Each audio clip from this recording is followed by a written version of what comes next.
Hi Math 2 students. So today we're going to be going over properties of quadrilaterals. So there's a lot of definitions today, so kind of hang on tight. Make sure you're paying attention. Now what a quadrilateral is, it has the word quad in it, which means four, right? So it's figures with four sides. So we've already learned about parallelograms, right?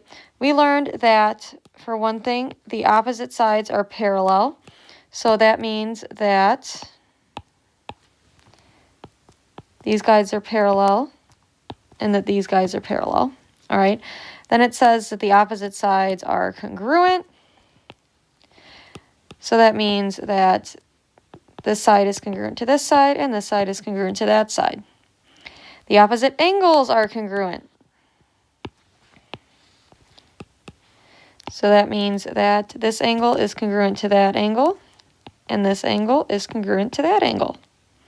The diagonals bisect each other.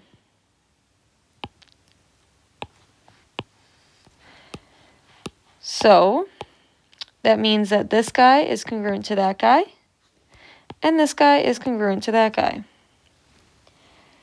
And then it says that any pair of consecutive angles are supplementary. So that means that these guys are supplementary. Oops. So the guys that are next to each other, those guys are supplementary. All right, so those were kind of a review. Now we've got properties of rectangles. So in a rectangle, all the properties of a parallelogram apply. So all of these properties apply to a rectangle. But there are some additional properties. We have that all angles are right angles. So that means that this is a right angle, this is a right angle, this is a right angle, and that's a right angle. And then we have that the diagonals are congruent. Oops. So what that means is that this guy is congruent to this guy, is congruent to this guy, is congruent to this guy. So all of the diagonals are congruent with each other.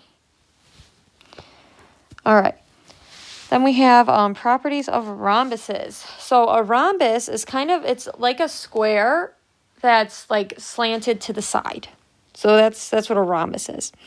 So again, all the properties of parallelogram apply. Two consecutive sides are congruent by definition. So that just means that all of our sides are congruent here. Which is kind of the same thing as this. All sides are congruent, two consecutive sides are congruent. Basically, all sides are congruent in a rhombus.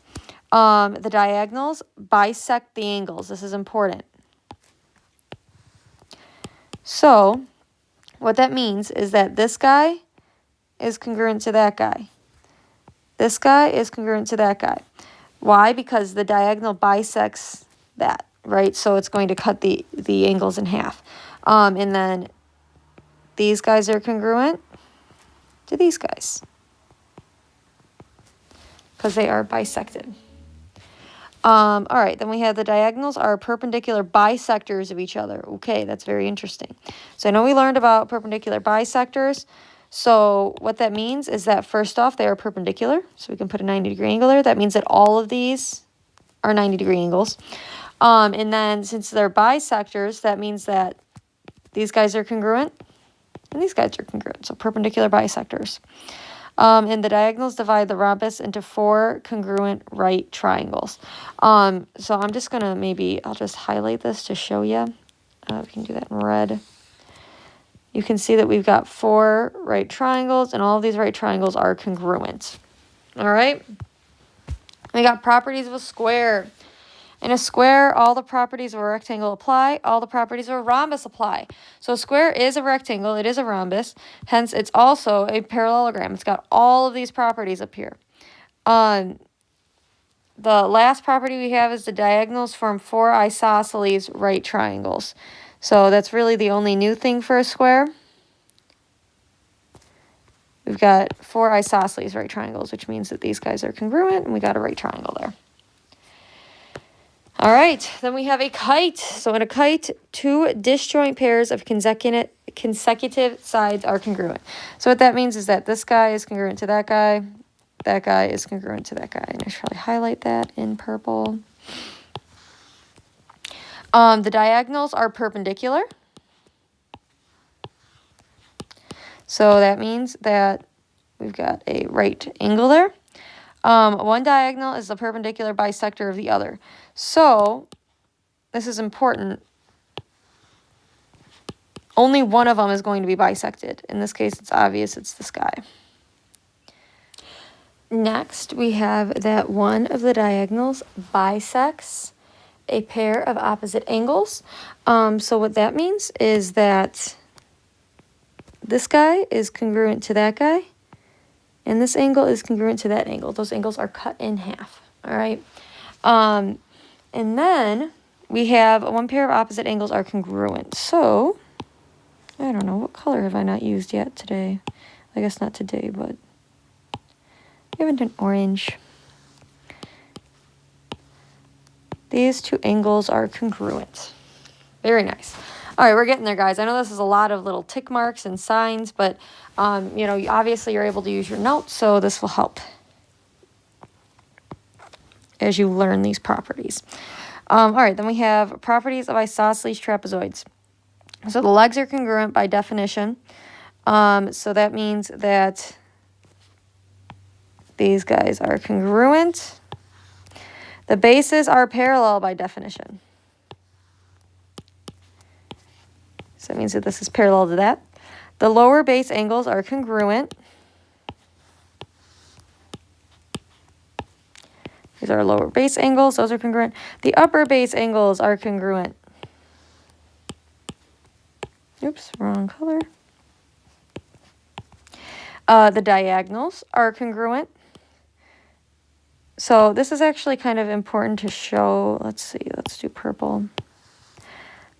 I want to emphasize that it's this entire thing. Okay, and those are the guys that are congruent. Like the entire diagonals, not just half of it. It's the entire thing are congruent because they're not bisect or anything. Any lower base angle is supplementary to any other upper base angle. So that means that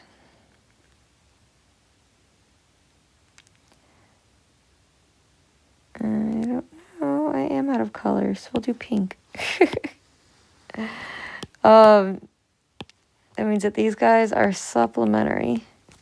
And these guys are supplementary. All right, so the base and the upper angles. All right, so let's go ahead and do some of these problems. It says, find the missing angles in a rhombus. Oh boy, we got a lot going on here. And they only gave us one angle? What the heck?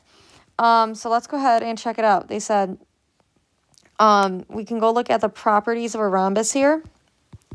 And one very important property I want to point out is that the diagonals bisect the angle. All right, the diagonals bisect the angle. So let's go ahead and check that out here. If the diagonal bisects the angle, that means that one has to be 35. All right, because if this is bisected, that means that these two angles are congruent. All right, then next thing I want to point out is it says that for a rhombus, it has all the properties of a parallelogram. So a useful property here would that be that any pair of consecutive angles are supplementary. Let's use that idea. So these are some consecutive angles, and that means that they're supplementary. So this entire thing is equal to 70, right? If it's 35 and 35, the whole thing's equal to 70. So to find this whole thing, I'm going to do 180 minus 70 because they are supplementary. It's going to give me 110. And 110 divided by 2 is going to be 55. So this whole thing is 110. And again, since the diagonals bisect the angle, we know that 2 and 3 are each going to be half of that. So you do 110 divided by 2, and we get 55 and 55. All right. Then they should have something about, let's see, do they have... Again, rhombuses have all of the properties of parallelograms, so we can steal some properties from parallelograms. We have the opposite angles are congruent. So if this guy's 70, that means that this guy has to be 70. And then again, we know that the diagonals bisect, so this guy's got to be 35, and this guy's got to be 35. So notice how we can apply all of these properties. As you go through, you have to have a rule for everything that you write down, right? You can't just say, oh, this feels right. Like, no, you got to have a rule for it. And notice how as I'm writing these in, I'm saying, well, we know that opposite angles are congruent. So we know this is 70. We know that the diagonals bisect, so you split the 70 in half. So you kind of have to use a rule with every number you write down. Again, opposite angles are congruent, so this is 110. Diagonals bisect, so this is 55 and this is 55. All right, now we got to find these inner angles here. It's a little bit tricky, but you can see we got a triangle going on here. So if we're trying to find angle 9, we just have to do 180 minus 55 minus 35. Right, 180. And that's going to give us 90. Oh, also, I guess, you know what? I guess I probably did more work than I needed to, because the diagonals are perpendicular bisectors of each other. So, excuse me, that means that all these angles automatically have to be 90. So I actually did more work than I needed to. I could have just looked at the rules and been like, oh, they're 90. Done. So 9 is 90, 8 is 90. Cool. That was a lot. All right, let's go ahead and try example 2. It says find the missing angles of the rectangle. All right. So, let's go ahead and look at some properties of our rectangle here. One useful piece of information is that all angles are right angles. So let's steal that idea here. And we know that if this is a right angle, we could figure out 1 by doing 90 minus 30. All right. 90 minus 30 is going to give us 60. Then, another property we could use of rectangles, if we go up here, they tell us that the diagonals are congruent. All right, so that means that this guy is congruent to that guy. Well, if you look, we've got an isosceles triangle here. Opposite angles are congruent, so if this guy is 60, this guy has to be 60. Then, again, we know angles are all 90. So we would do 90 minus 60 to get 3, which is going to give us 30. And we're just going to kind of keep applying all these properties that we have here. Again, diagonals are congruent. So we've got another isosceles triangle here. Opposite angles are congruent, so if 3 is 30, 4 needs to be 30.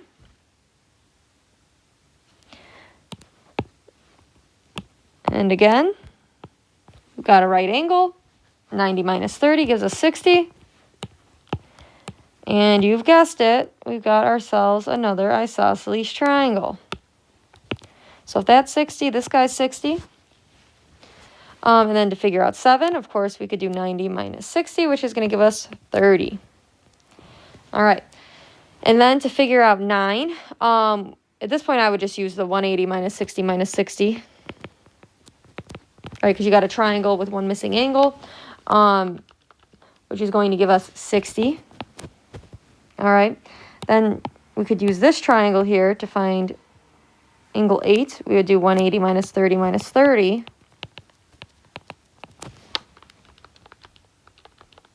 Which is 120. Very cool. All right, last one here. Solve for x. PS and RS in the isosceles trapezoid if AT is 13. All right, so let's label this. We know that this whole thing is 13. All right, and they tell us that PS is x plus 5 and that SR is 2x plus 1. I'm sorry, 2x minus 1. Now, if we look at our properties of trapezoids, isosceles trapezoids, diagonals are congruent. So that means that these two guys are congruent. So what we could do is add up these two parts and set it equal to the whole. So we'll say x plus 5 plus 2x minus 1 equals 13. We get 3x plus 4 equals 13. Minus 4, divide by 3. And we get x equals 3.